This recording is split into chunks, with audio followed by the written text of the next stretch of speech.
Mana saya wah? Tahu mau beli apa ni wah? Tahu mau rebuh wah?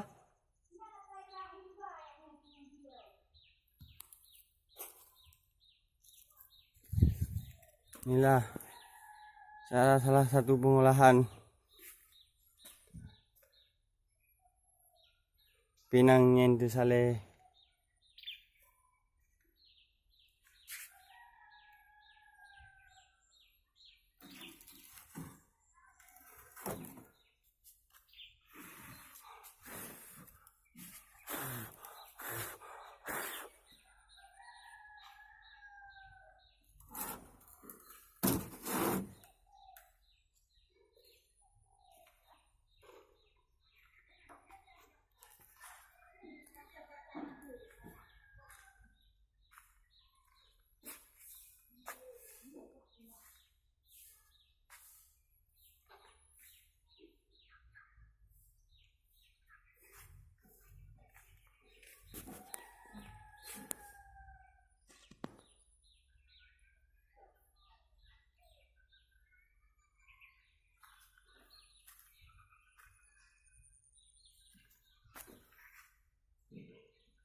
Semoga bermanfaat.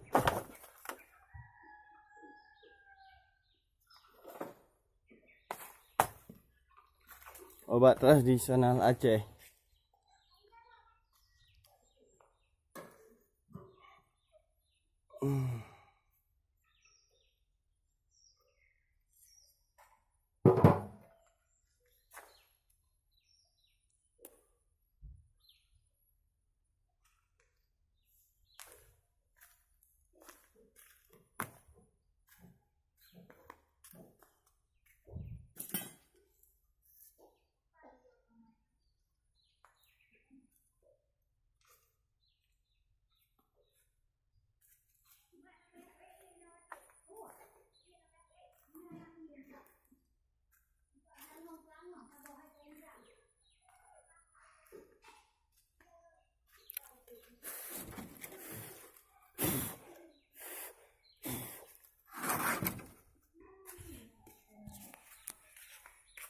Makan.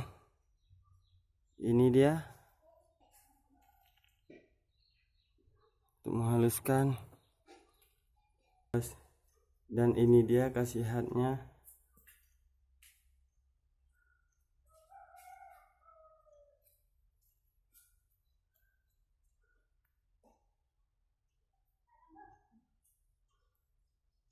Hai guys, ini kelanjutan daripada YouTube saya kemarin. Ini tentang tata cara mengolah pinang nyet. Anda bisa mengikuti Gudharma di YouTube dan di YouTube. Ya, terima kasih. Terima kasih.